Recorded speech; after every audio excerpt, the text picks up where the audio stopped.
देख लिया सब लोग। चलो आज हम लोग क्या पढ़ रहे हैं, साइटोप्लाज्म। अब तुम लोग को बताए थे कि साइटोप्लाज्म का जो स्ट्रक्चर है, ठीक है, उसी के अंदर क्या है, साइटोप्लाज्म क्या होता है, जो फ्लूइड लाइक स्ट्रक्चर होता है, ठीक है, वाटरी स्ट्रक्चर जो प्रेजेंट रहेगा बैक्टीरिया में, ठीक है, तो उसी को क्या बोलेंगे। अब साइटोप्लाज्म हम लोग में भी रहता है, बैक्टीरिया में भी रहता है। जो फ्लूइड वाला पार्ट होता है उसको क्या बोलते हैं, साइटोप्लाज्म, ठीक है। लेकिन थोड़ा बहुत अंतर होता है, ठीक है। जो बैक्टीरिया है इनमें क्या होता है बताए थे, जो भी मेम्ब्रेन बॉन्ड स्ट्रक्चर होता है। अब साइटोप्लाज्म में क्या होता है, हम लोग के शरीर में माइटोकॉन्ड्रिया होता है, राइबोसोम होता है, और क्या होता है, प्लांट में होता है कॉन्ड्रोप्लास्ट होता है ना, mitochondria, endoplasmic reticulum, Golgi body, समझ में आ रहा है। तो ये सब क्या होता है, सब लोग ये सब सिंगल या डबल स्ट्रक्चर लेयर्ड रहता है, ठीक है ना। सबका देखो इधर जितना भी पढ़ा होगा सबका क्या होता है, डबल लेयर्ड स्ट्रक्चर आता है, ठीक है यार।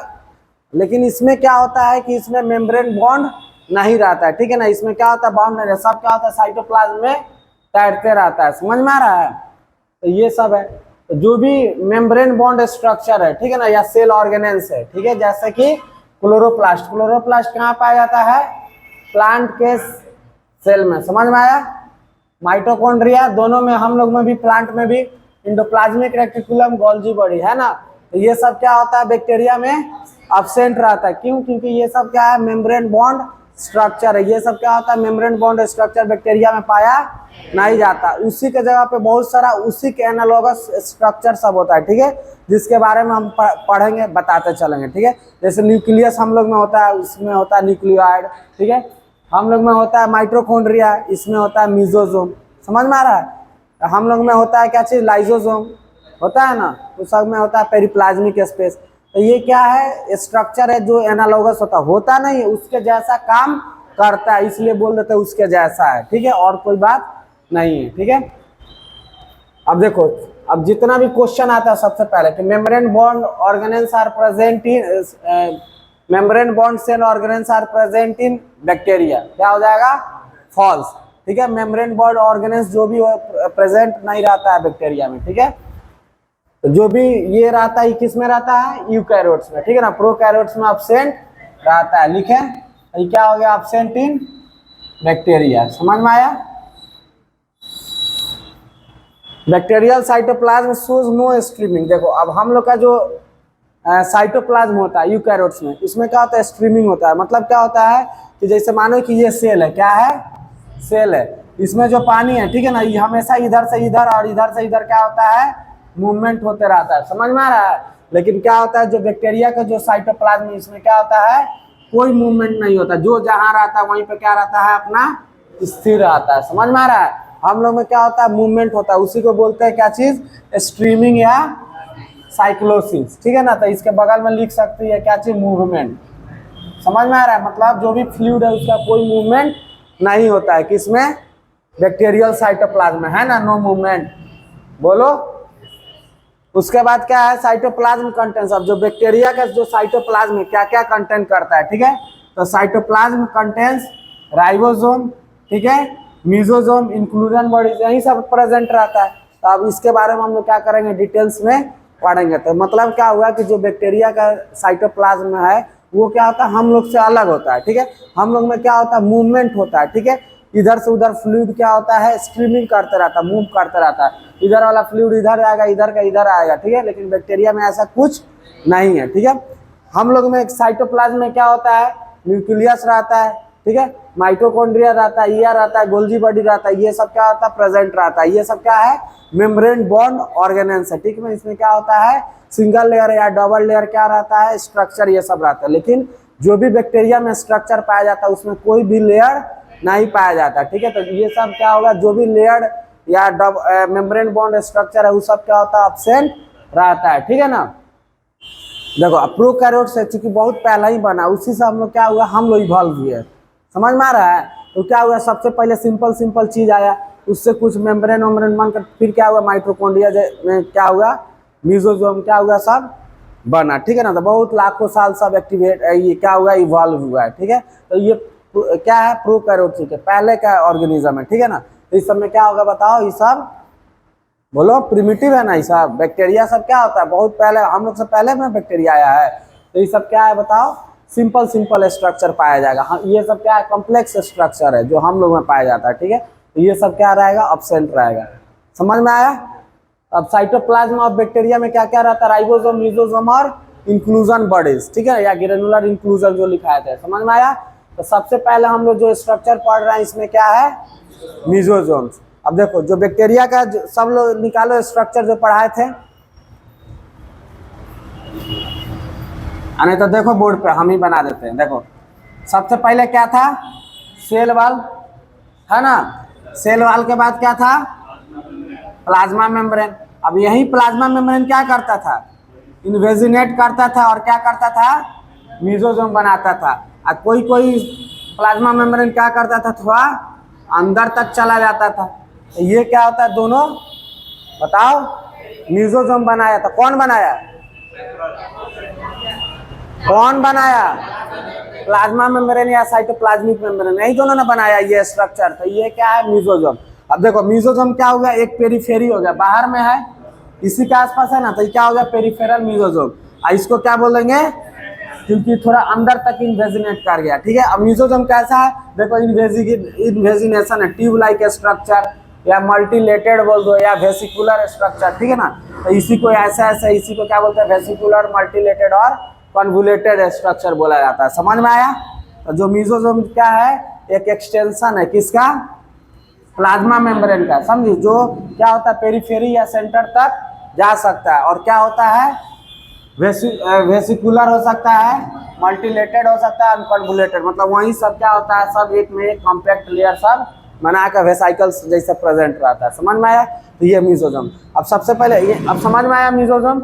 अब दोनों का काम अलग अलग है। ये क्या हो गया, सेंट्रल है ना, ये क्या है, पेरिफेरल है ना। दोनों का काम क्या है बताओ, अलग अलग है, ठीक है ना। अब क्या है, सबसे पहला मेसोसोम।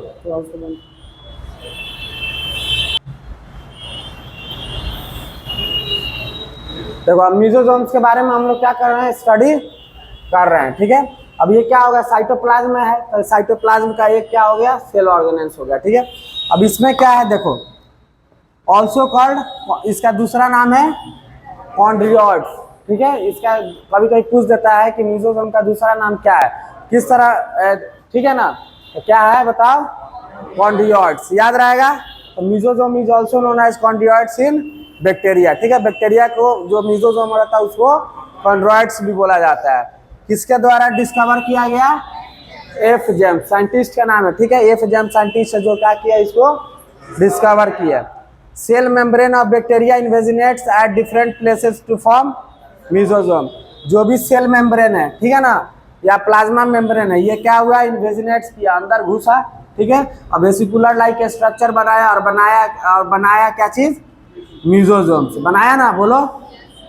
तो वही बोल रहा है कि जो सेल मेम्ब्रेन है बैक्टीरिया का, ठीक है ना, ये क्या हुआ, इन्वेजिनेट्स किया, मतलब अंदर घुसा, ठीक है, क्या अंदर घुसा ना, बोलो। और क्या किया, डिफरेंट प्लेसेस, जगह जगह पे, अलग अलग जगह पे होगा, जरूरी नहीं है यहीं यहीं पे होगा, यहाँ पर भी हो सकता है, यहाँ पर भी हो सकता है। एंड फॉर्म मेसोसोम्स, क्या किसका फॉर्मेशन किया, मेसोसोम्स, ठीक है। The extension are formed in the form of vessels और ट्यूब्यूल्स। जो एक्सटेंशन होता है किसके फॉर्म में हो सकता है, एक वेसल्स के फॉर्म में हो सकता है या ट्यूब्यूल्स के, ऐसे करके लंबा हो जाएगा, समझ में आ रही है, या ऐसे ऐसे करके रहेगा, तो उसी का फॉर्म है। कैसा का मतलब किस किस टाइप से क्या होता है, अंदर घुस कर स्ट्रक्चर किस किस तरह, ट्यूब्यूल्स बना सकता है या वेसल्स बना सकता है, ठीक है। समझ में आया। मोर prominent in gram positive bacteria, gram positive bacteria में ज्यादा मात्रा में पाया जाएगा। जो ग्राम निगेटिव की अपेक्षा ग्राम पॉजिटिव बैक्टीरिया में जो नंबर आएगा, संख्या रहेगा, वो क्या होगा, ज्यादा मात्रा में रहेगा, ठीक है ना। मानो कि कोई ग्राम निगेटिव बैक्टीरिया, उसमें मानो कि 10 से 20 हुआ है, ठीक है ना, इसमें मानो कि 50 हुआ है, समझ में आ रहा है। या मानो कि ग्राम निगेटिव बैक्टीरिया में 2 गो है, तो इसमें क्या रहेगा, 4 गो 5 गो रहेगा, ठीक है ना। तो क्या होगा, हमेशा ग्राम निगेटिव बैक्टीरिया से क्या होता है, ग्राम पॉजिटिव बैक्टीरिया में ज्यादा संख्या में रहता है, ठीक है ना, थोड़ा प्रोमिनेंट रहता है, दिखता है बढ़िया, ठीक है ना, बड़ा सा। समझ में आया। तो क्या तब पूछेगा कि gram positive bacteria contains more mucosome than gram negative, सही है, ठीक है ना, ट्रू है कि नहीं। तो वही है कि मतलब ग्राम पॉजिटिव बैक्टीरिया में ज़्यादा संख्या या ठीक ठाक शेप साइज में क्या रहता है, म्यूकोसोम प्रेजेंट रहता है ग्राम निगेटिव के अपेक्षा में, ठीक है। Vesicular multilated convoluted structure formed by the invagination, invagination मतलब अंदर घुसना, समझ में आया, by the invagination of plasma membrane into the cytoplasm. क्या होता है कि जो प्लाज्मा मेम्ब्रेन है वो अंदर घुसता है, ठीक है ना, इन्विजिनेट करता है in the form of vesicles multilated और कन्वोल्यूटेड के फॉर्म में, और क्या होता है बताओ, म्यूकोसोम का फॉर्मेशन करता है, समझ में आया। सेम वही लाइन है, ठीक है ना, इसको एक अच्छा लाइन में लिखा दिया है। उसके बाद क्या है, mucosomes are functionally mitochondria like structure, ठीक है ना, देखो स्ट्रक्चर अलग रहता है, ठीक है ना, लेकिन काम जो करता है वो किसके जैसा करता है, माइटोकॉन्ड्रिया जैसा, ठीक है ना। स्ट्रक्चर दोनों का अलग अलग है, ये बहुत सिंपल है, बहुत कॉम्प्लेक्स है, ठीक है ना, लेकिन जो काम होता है, ठीक है, जो काम माइटोकॉन्ड्रिया हमारे शरीर में करता है, यूकैरियोट्स में करता है, वही क्या करता है बैक्टीरिया में भी वही म्यूकोसोम काम करता है। इसीलिए बोल रहा है कि जो फंक्शन होता है म्यूकोसोम का वह सेम एज माइटोकॉन्ड्रिया रहता है जो हम लोग के शरीर में है, समझ में आया। तो हम लोग का माइटोकॉन्ड्रिया का क्या काम है बताओ, एनर्जी प्रोड्यूस करना, ठीक है ना, ऑक्सीडेटिव फॉस्फोराइलेशन करवाता है, ठीक है। तो क्या करता है, ऑक्सीडेटिव फॉस्फोराइलेशन कर क्या करता है, एटीपी का फॉर्मेशन करता है, ठीक है। तो ये क्या करेगा, इसमें भी वही सब काम करेगा, ठीक है। तो mucosome are principal center for the respiratory enzyme, जो भी रेस्पिरेटरी एंजाइम्स है तो वो प्रेजेंट रहेगा। तो रेस्पिरेटरी एंजाइम्स में तोड़ ताड़ के क्या करता है, एनर्जी का फॉर्मेशन करता है। जब हम रेस्पिरेशन करते हैं, ठीक है ना, तो एक क्या होता है, दो टाइप का होता है, ठीक है, एक इंटरनल एक होता है एक्सटर्नल, ठीक है। तो हम सांस क्यों लेते हैं, सांस लेने के कारण क्या होता है, ऑक्सीजन जाता है, ठीक है ना, उसके बाद माइटोकॉन्ड्रिया में जाकर क्या होता है, बहुत सारा एनर्जी सब का फॉर्मेशन करता है, समझ में आ रहा है, एटीपी का फॉर्मेशन होता है, समझ में आ रहा है। तो वही है कि जो भी रेस्पिरेटरी एंजाइम है, ठीक है, सब कहाँ रहेगा प्रेजेंट बताओ, माइटोकॉन्ड्रिया में। माइटोकॉन्ड्रिया हम लोग के शरीर में रहता है ऑक्सीडेटिव फॉस्फोराइलेशन वाला एंजाइम सब, सेम वैसा ही क्या होगा म्यूकोसोम में भी क्या होता है, रेस्पिरेटरी एंजाइम प्रेजेंट रहेगा और क्या करेगा, एटीपी का फॉर्मेशन करेगा। तो बैक्टीरिया को क्या करेगा, एनर्जी मिलेगा ना। तो एनर्जी कहाँ से मिलेगा बताओ, म्यूकोसोम से, समझ में आया। तब देखो दो टाइप्स ऑफ म्यूकोसोम होता है, एक होगा पेरिफेरी, एक सेंट्रल। पेरिफेरी मतलब होता है जो बाहर पे, ठीक है। तो ये बाहर में है कि नहीं, देखो ज्यादा अंदर नहीं ना घुसा, ये क्या होगा, पूरा अंदर चला गया सेंटर के पास। तो एक पेरिफेरी कौन होगा, ये वाला, और सेंट्रल ये वाला।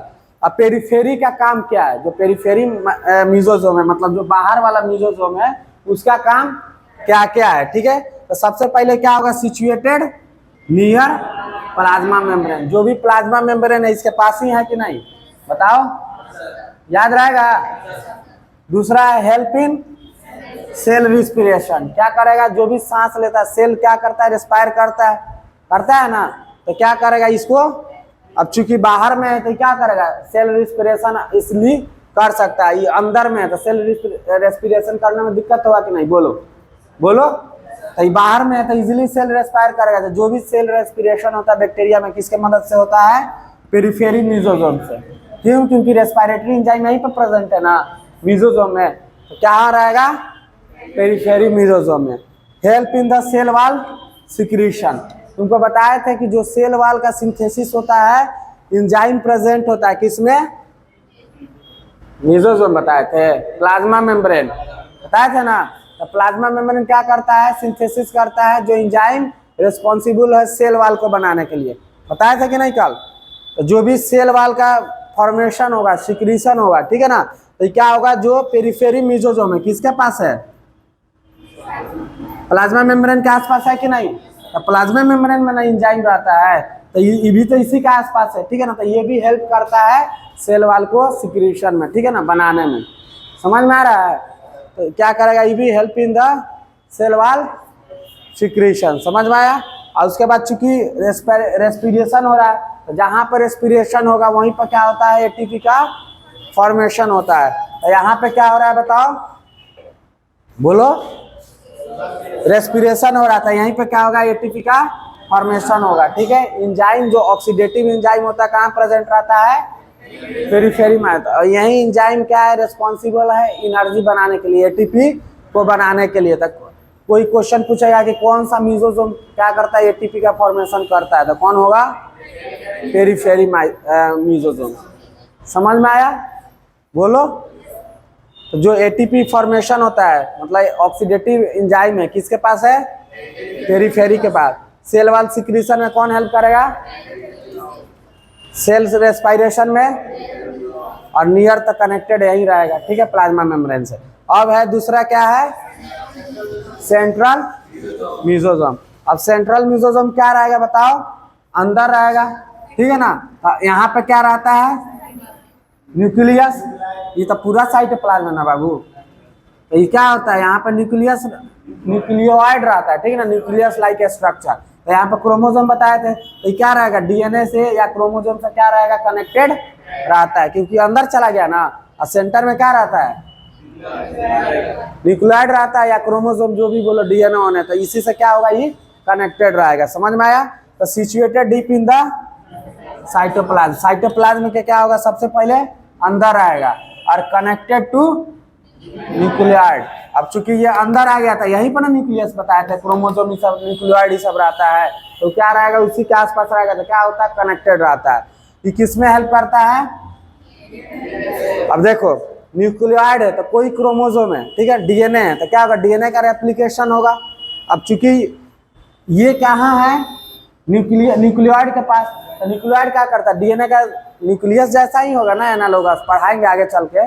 तो क्या होगा, न्यूक्लियस का काम क्या होता है, डीएनए रेप्लिकेशन वगैरह करना, बोलो। तो ये क्या हो, कनेक्टेड है कि नहीं न्यूक्लियोइड से, बोलो। तो ये किस में हेल्प करेगा, डीएनए रेप्लिकेशन में। तो कभी भी पेरिफेरी वाला करेगा, पेरिफेरी तो बाहर है, ये अंदर है, तो न्यूक्लियोइड के आसपास है, इसीलिए क्या करता है, उसको रेप्लिकेशन में मदद कर देता है, ठीक है ना। करेगा तो न्यूक्लियोइड ही, लेकिन क्या करता है, उसको मदद करता है वो भी, ठीक है।